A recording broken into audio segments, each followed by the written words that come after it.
Welcome. Hello, Mackenzie. Hello, Addie. Hello, Ava. Hello, Ruby. Hello, Emmy. Hello, Viviana. Hello, Leon. Hello, Asa. Hello, Lucian. And hello, Isaac. All right, last chance to grab your Nearpod. I just popped it in the chat again 1,000 times. Ready for you. Learning target. What are we doing today? It's a pretty short lesson, but it's interesting.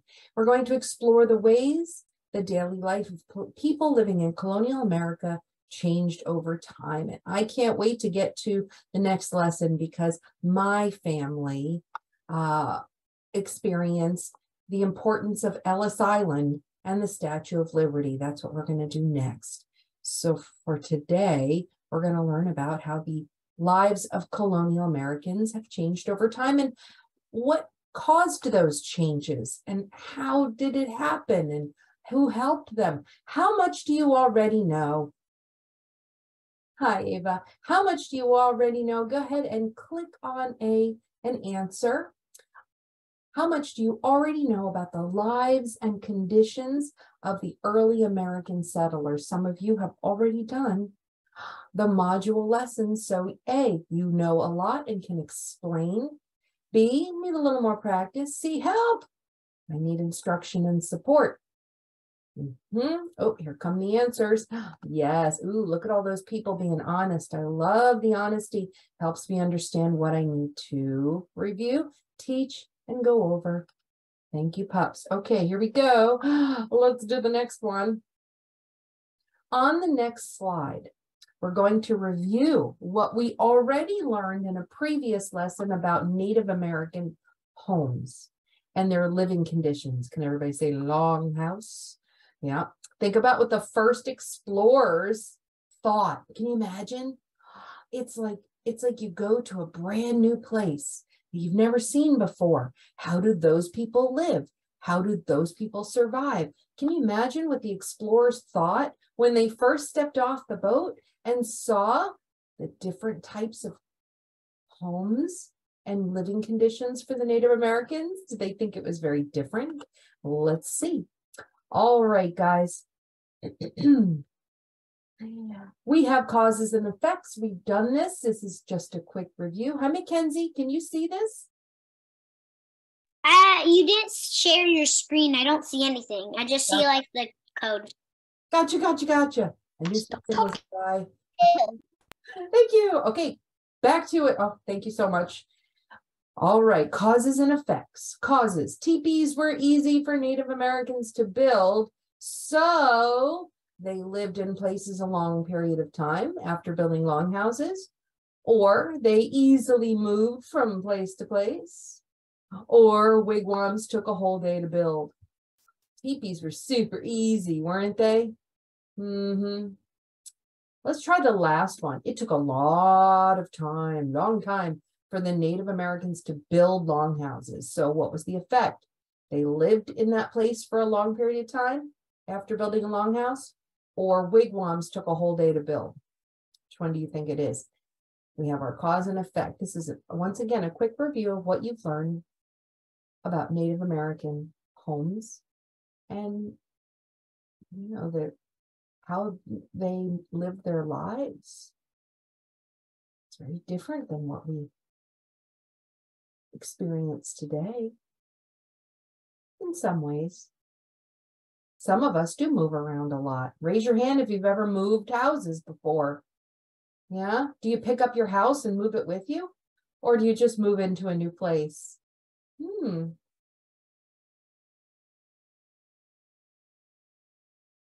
I think there are some instances where we can actually take our home and move it. I have a friend who lives in one of those RVs, and they can just drive to the new place and then live there. Pretty cool, huh? All right, thank you, guys. Yes, I agree. Very nice. And I thought the teepees, super easy to build. You can put them anywhere. Would you like a teepee in your backyard? How about your house? Yeah, that would be fun. All right. Ava, you good? I just wanted to say, when we were with the where you had to say like about the teepees, like where they were easy to build and everything. My screen didn't look like that, so I wasn't able to do it because something was like blocking the boxes and I couldn't see them. Totally fine.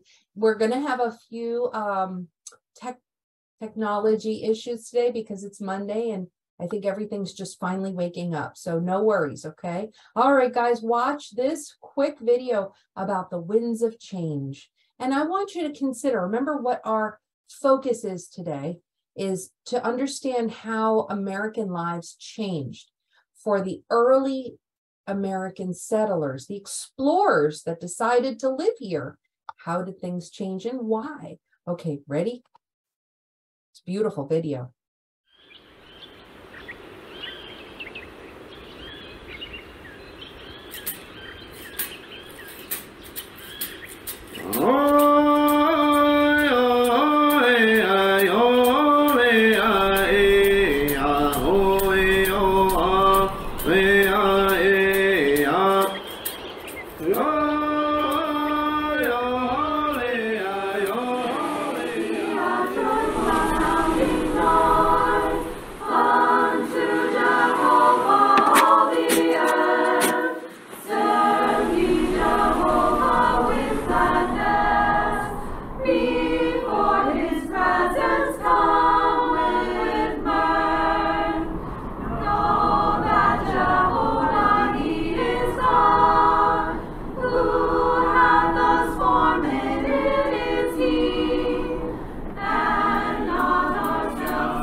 All right, wasn't that amazing?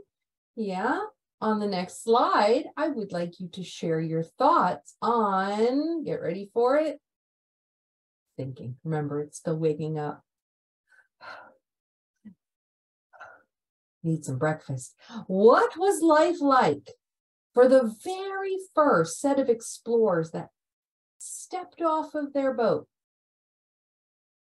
What was life like? Explain and share some examples of their living conditions when they first arrived in the New World.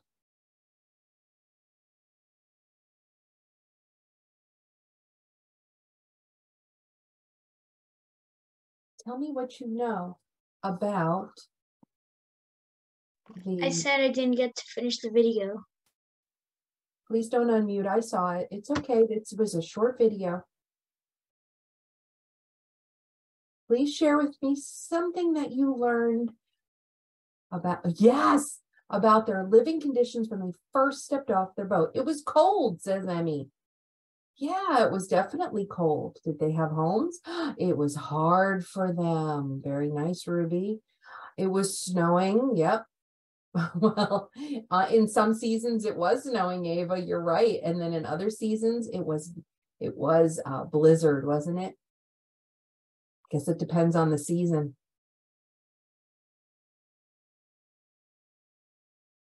Anybody else tell me? How about Isaac, Asa? Who else is logged in? There, I have 9 friends. I need 9 answers. Their homes that were, oh, yeah, they had to build their homes. They didn't even have homes, Leon. That's right. Thank you. It was cold. Yep. They didn't have things. What didn't they have?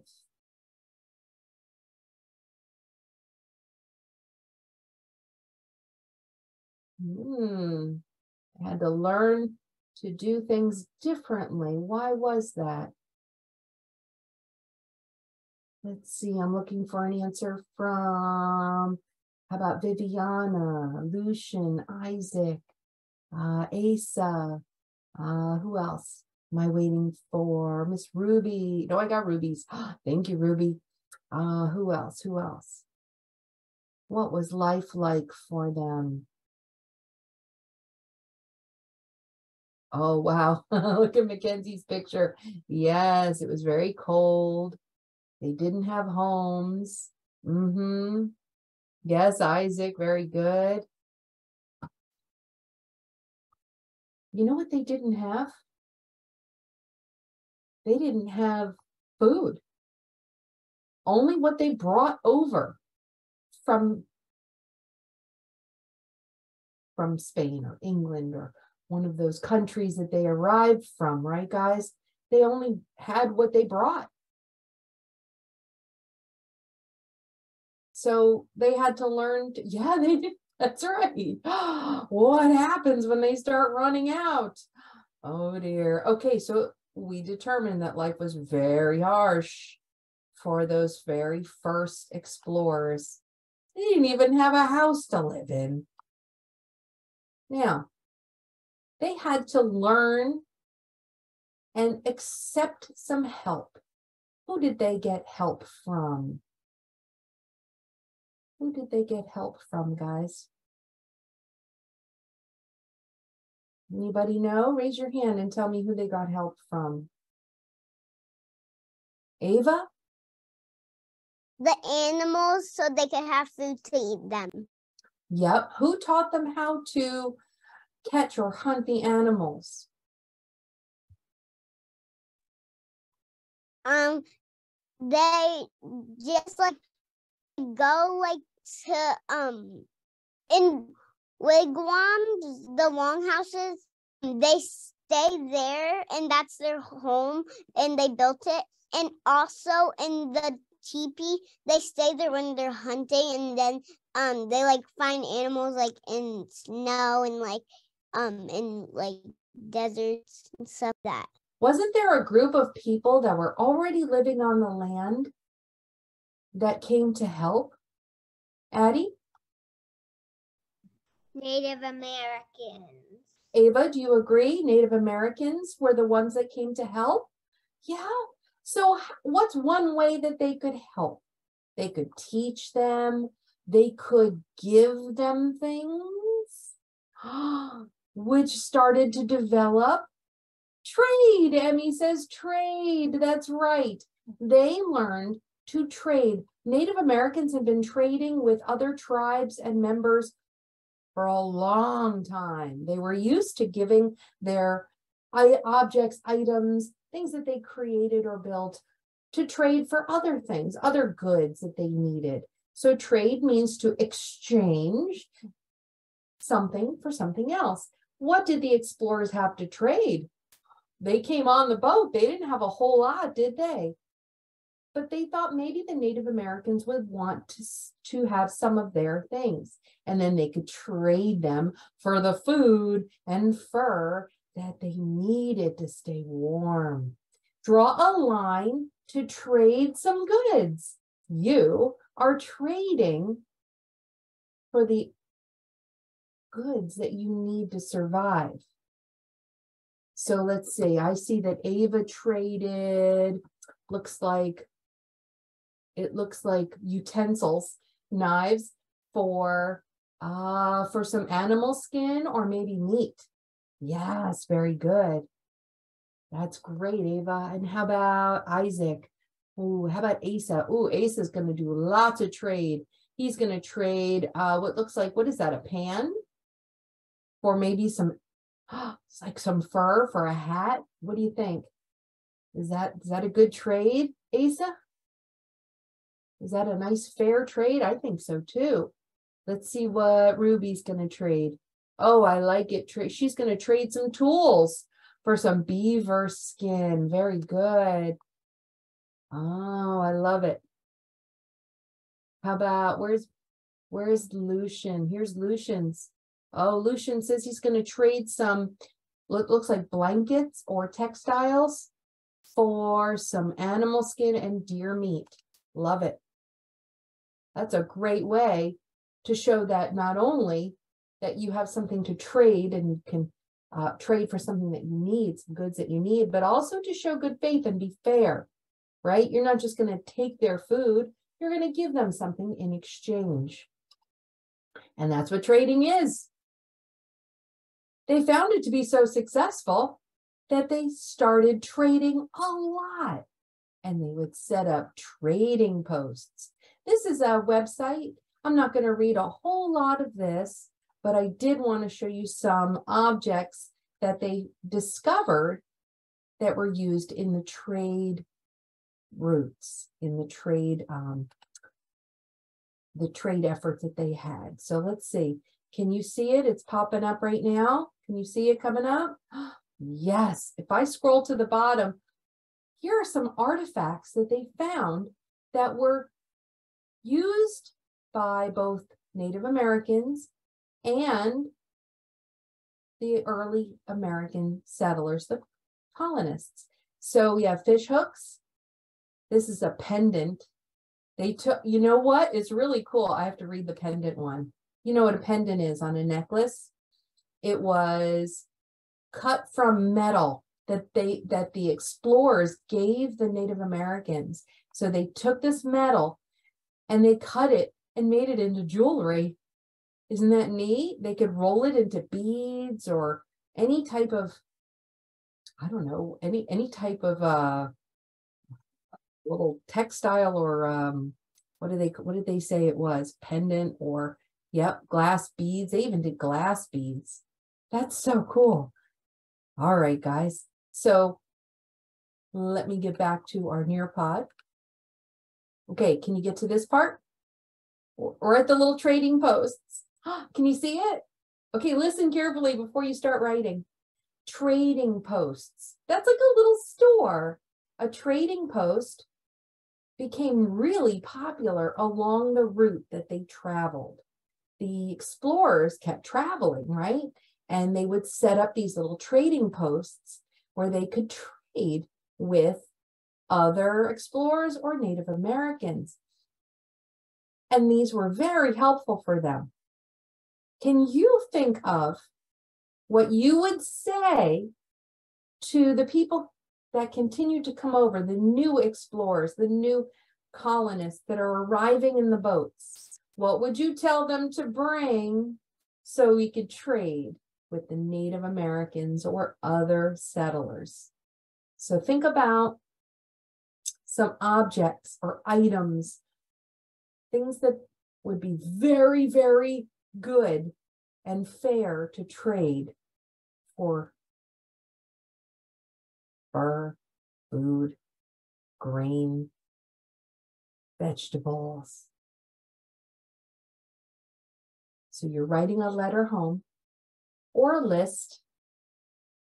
And think about the things that you would tell the new explorers to bring. Bring this over so we can trade.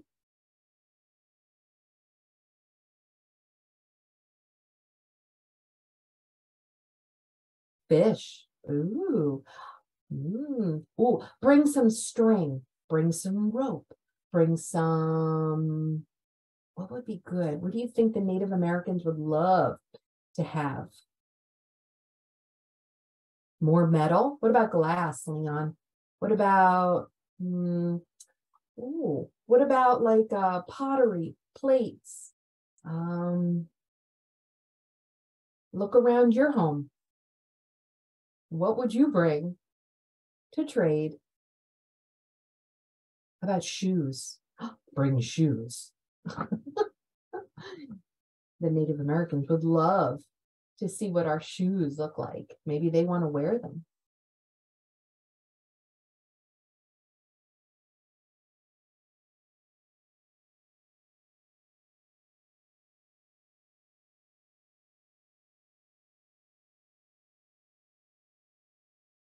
Fur. Okay. Oh, cups. Look at that. What are they gonna, the fur is in the, let me see, what are you gonna trade to get the fur? How about glasses? Whoa, what if some Native Americans have bad eyesight? Should we bring them some glasses? Maybe we should.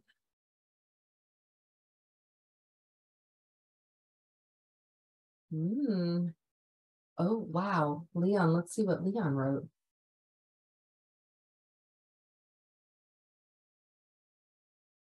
Not sure if zombie apocalypse is what we really need to talk about, but I think that it was kind of similar in the sense that they didn't have everything they needed. I write so many words. Wait.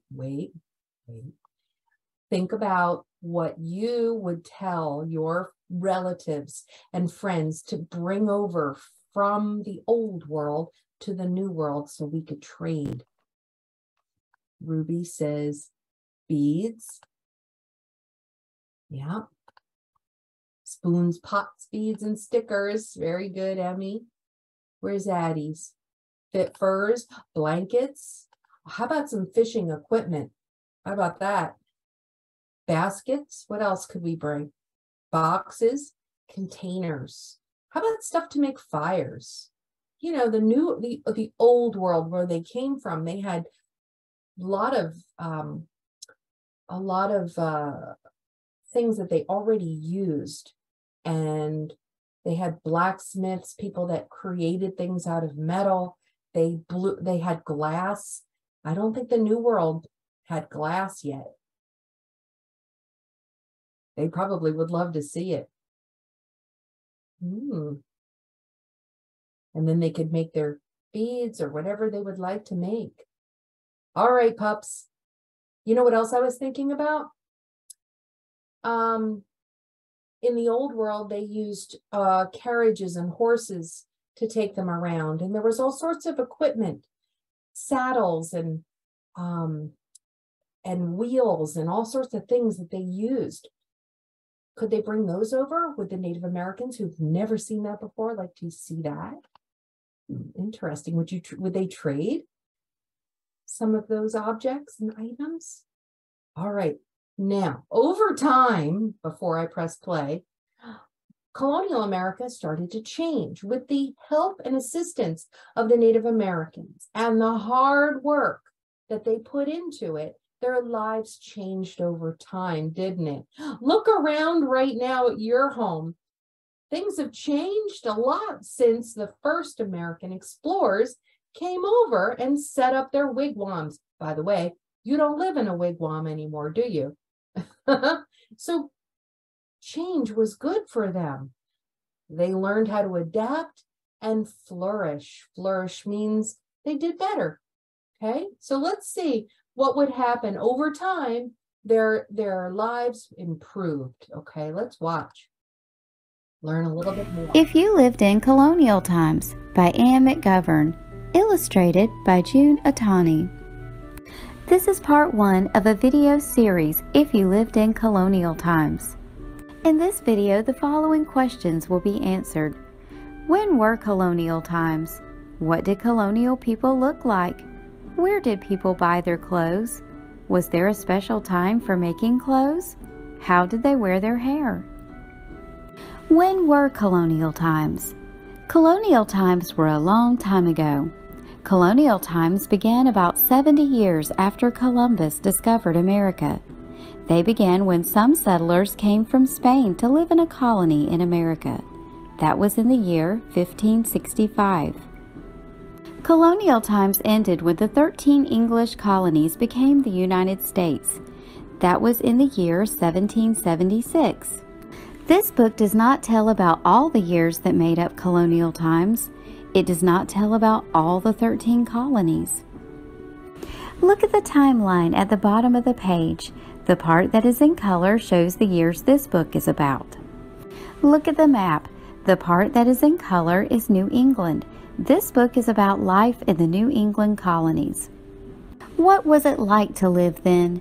Did boys and girls in colonial times do the same things that you do today? Oh my goodness. Look at the areas that were colonized first in North America, right here, right in this section. We have Maine. Have you ever heard of the state? Maine? How about New Hampshire, Vermont, Massachusetts? Anyone ever heard of Boston, Massachusetts? How about Rhode Island? And what was that last one? What's that? Did they go to school? Connecticut. Okay. Raise your hand if you've ever been to any of those states or have relatives that have lived in those states. In the Northeast. No? Okay. I was down here in New Jersey when I grew up. All right, guys, let's keep going. School? Did they have to worry about their table manners? What did they do on Sundays? What games did they play? What happened if they got sick? This book tells you. It also tells you about their work, their food, their houses, and their clothes.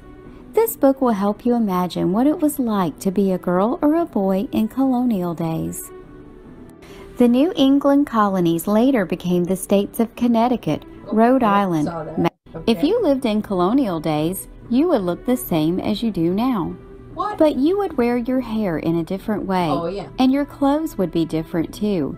Even baby clothes were different then. Clothes in colonial days had different names. If a baby fell, he fell right on his pudding. A pudding was a soft pillow worn around the baby's middle to keep him from getting hurt. When boys and girls were 6 years old, they stopped wearing baby clothes. From that time on, they dressed just like their mothers and fathers. All right. Anybody have a handkerchief or a kerchief or a napkin or a blanket? Put it around your head like that. And you have, and you have the way, the way they wore their hair. I know, right? And they had baskets. They didn't have backpacks or purses. And look at the baby's dress. Isn't that interesting? And look at the aprons that they wore. Okay, next. Where did people buy their clothes? Most people in colonial days did not buy their clothes anyplace. Most people made all their own clothes. They planted flax to make linen thread. They raised sheep to get wool. Everybody in the family helped to make the clothes. Grandmother's job was to card the wool. The children gathered flowers and berries and roots to make the dyes to color the yarn. People wore bright colored clothes in colonial days: yellow, red, purple, blue. Girls wore bright red cloaks and hoods. Boys wore gay colored stockings and caps. All different colors. They dyed their own clothing.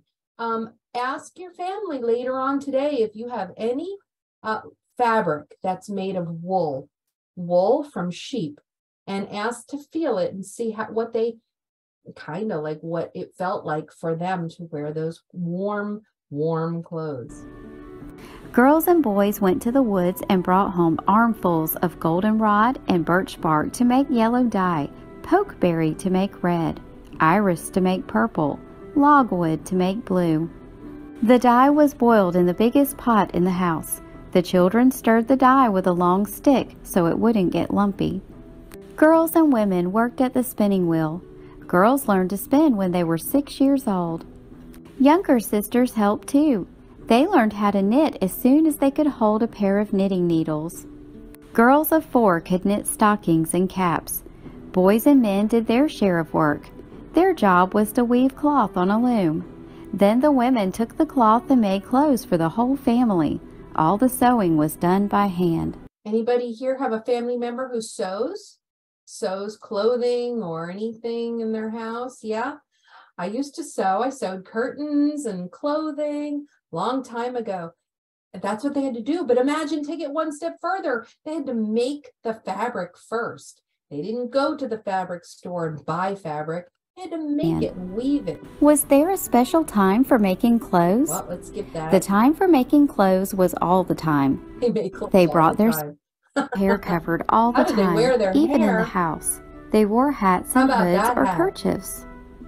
Boys had long hair. When wigs came into style, most men and even some boys in the big towns wore them. They wore wigs made of real hair and wigs made from the tails of cows. Hold on a second. They said they wore wigs. All of them, even the boys and the girls, everybody wore wigs.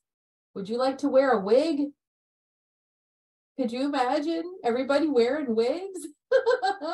Made from real hair and wait, horse and cow tail hair? Ew. goodness. They wore horsehair wigs and goat hair wigs too. They wore more wigs even made of wire, and they put white powder on their wigs. On a windy day, it looked like it was snowing because all the powder would be blowing around off of the wigs. That's wild. All right, guys, let's move on. So let's wrap it up. We have a few more slides. We're about 5 more and we'll be done. Now, things have changed over time. If you notice from the book, they didn't live in wigwams anymore. They made their own clothing. They dyed their own clothing. Things had changed. All because they started to learn to trade. Trading with the Native Americans and other settlers helped them get the things that they needed. Can you explain why trade is good? It was beneficial. Give me one reason why trade, exchanging goods, was helpful or beneficial for the early American settlers and the Native Americans. And Leon, that's great, but answer the question. Why is trade good? Tell me why it's good. Tell me why it's good. Why is trade beneficial? Who does it help? Leon, mute and type. Thank you, love. What? Tell me why it's good.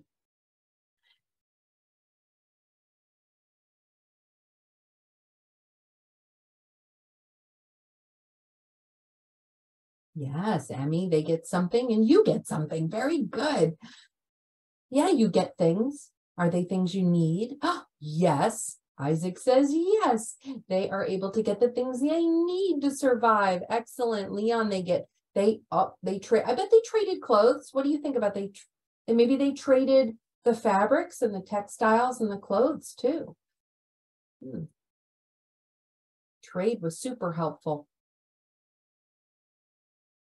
Without trade, they might not have been able to build those beautiful villages and survive and thrive. Yep, they could trade their clothes. Yep, so they get what they need, so they get what they need, and what they can trade what they have for something else. That's right. Okay, great. Nice job, guys, understanding trade. What did we do today? We reviewed what life was like early on when they first arrived, and they got off the boat and they saw how the Native Americans lived. We also learned to explain some reasons why they came to the United States. We didn't really talk too much about that, but we did learn a little bit more about what life was like and how it changed for the colonial Americans over time. We learned to explain how the daily life changed over time. Yeah, I just said that. Okay, good. Next. Following today's lesson, very short. How much do you now know about the lives and conditions, how they changed over time for early American settlers? Hey, I know a lot. I can explain what it was like when they first arrived, how it changed, why it changed. Trade was essential. It was absolutely important for them, the early American settlers, those first explorers, so that they could build their villages, they could get the things they need, they could learn how to survive. B, I need a little practice. C, I need help. Lots of instruction and support. Ooh, I see some more people in the A. That's good. I still see some people in the B. That means we can learn a little bit more next time. Or you could do your own research and understand how life has changed for the first American settlers over time. I think about the first pictures and how it looked, you know, how rough it looked. And then over time, it became like little towns. They built up a beautiful little town for them to live in. They couldn't have done that without the help and support of the Native Americans and the trade routes that they developed. All right, guys, I think we're done. I told you it was a pretty short one, right? Okay, so thank you for learning with me. I was wondering if you guys had any questions.